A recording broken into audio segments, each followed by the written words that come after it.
We're joined on the phone by Andy McNamara from DraftKings, an NFL fantasy analyst, here to join us, chat with us about the big game coming up on Sunday. Andy, thanks for joining us. Oh, no problem, Elijah. How you doing? Oh, pretty good, pretty good. We can't complain. So we've got the big one coming up, the Super Bowl, this Sunday. And DraftKings is testing out Showdown right now, correct? Oh, yeah. And for anybody who hasn't played it yet, it's new to the playoffs. It's a game changer, because if you're a fan of the traditional classic lineup where you have the salary cap and you go position by position, that's still great. They have the pick'em style too, which is the category one where you just pick which player is going to do the best in each category. But Showdown completely blew me away, because you add defensive players into the mix, not a clump group of defense, but actual individual players. And then on offense, it's 4 of any position. So you don't have to pick a quarterback. You don't have to pick a running back. You pick any 4 offensive positions under the salary cap rule. So it really forces you to use your brain a little bit differently when it comes to fantasy football. It's a lot of fun. And that's a game changer. What would you say you look for when you're drafting a defensive player? Because it's something most guys, I think, aren't used to when playing fantasy sports or daily fantasy. No, you're 100% right, myself included, because you're used to looking at a big picture defense. Okay, what are they going to do as a collection against the opposing offense? So here, what I did was broke down some of the numbers and thought, okay, you can either go, I equate it almost to a possession slot receiver to a home run, long bomb speedster on offense, for example. So on the defensive side, I won one of the Showdown leagues in the divisional playoffs by picking up Manti Te'o for the New Orleans Saints because he had bulk tackles. So you have to kind of balance out, all right, am I going to think a middle linebacker who might not have a sack, might not have an interception, but the ball's going to be run right at him, or cross routes over the middle are going to be right at him, and he's going to have a lot of tackles, so that your game plan is to go volume tackles for points. Or, hey, you're going to gamble a little bit. You think McCourty's going to, in this game, you think McCourty's going to have a pick on Nick Foles, right? You get bigger reward for the splashier play. So sacks and interceptions are worth more, but if those don't happen, it's kind of a boom or bust feel. So you have to balance that out. And is there anyone that you're looking at in particular as far as maybe a safe bet on defense, or someone that you can go for one of those home run picks like McCourty, as you suggested? Well, somebody I think who's safe and should be poised to have a good week from the Philadelphia Eagles, Mikael Kendricks. Again, I go linebacker, and it's all about volume tackles and where they're positioned. So he had a good game last week, 7 points. Week before, 5.5.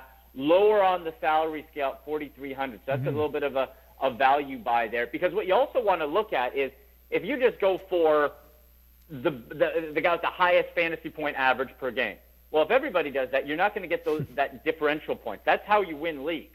You get the differential points. Exactly. So I'm betting, instead of, let's say, the highest priced guy on defense for New England, Van Noy, I'm going to go with Kendricks and Darby for Philly. And that's where I think I'm going to get a bit of a lower price, but it's going to be a bit of a difference maker from people who might go, okay, name value. Well, Vanoy's at the top, and everyone's heard of McCourty, right? Yeah. Or Fletcher Cox. And actually, Fletcher Cox is somebody I might look to stay away from on this. $4,500. It's not bad for a risk, but when you look at his output, he hasn't reached double-digit fantasy points except for the Atlanta game, and he didn't reach it all season except for week 1. So only twice did he reach double digits, and he doesn't really even get close into the high single digits. So Fletcher Cox, again, one of those guys that you might know the name, but maybe should stay away from.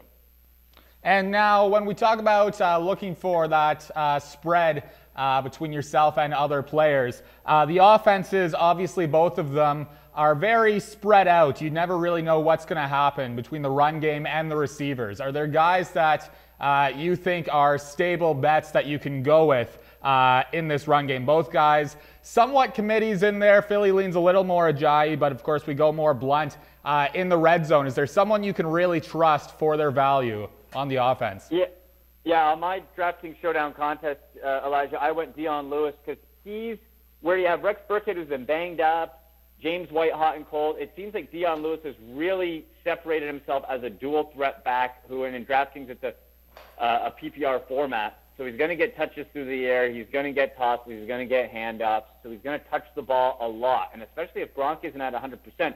Crack Gronk, of course, too, right? With that concussion, we don't know.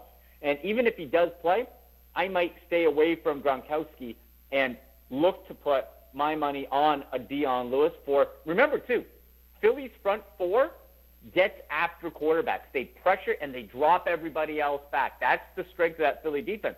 So for Tom Brady, what he's going to need is quick outlet passes. He's not going to have time to heave the ball downfield. So he's going to be looking to a Dion Lewis.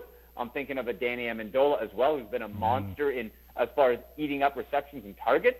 So those are two guys I'm looking at. For the Eagles, Jay Ajayi, he's been very consistent. He hasn't been flashy, but he's been consistent. So if you want an Eagles running back, you go with him. Blunt, even with the touchdowns, he's still not reaching double-digit fantasy points. So I'm not going to spend the money on Blunt. Are there any deep dives that you would consider of anyone? If you're looking for a guy who you're scraping the bottom of the barrel salary-wise, you just need to get someone in, who's a guy you could consider that might be able to boom for you?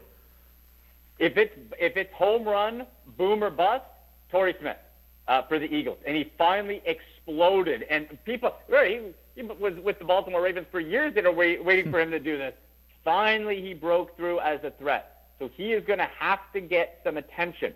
Now, that could work a couple ways. If the New England Patriots focus on Alshon Jeffrey, the zippiness and versatility of a Nelson Aguilar or a Zach Ertz, that could free up a Torrey Smith.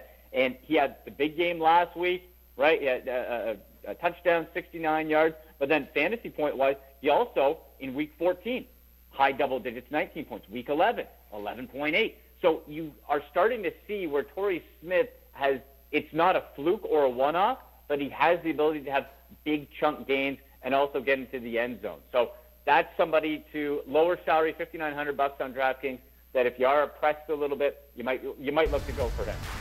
Well, you heard the man. Check out DraftKings this weekend for the Super Bowl Sunday, the showdown happening on DraftKings. Andy McNamara, thank you for joining us. Check him out on Twitter at AndyMC81. Andy, thank you so much for joining us. Anytime. Enjoy the game, guys. Thank you, and thank you for watching The Bandwagon. We'll see you next time. Cheers to you. Have yourselves a wonderful night and enjoy the game this weekend.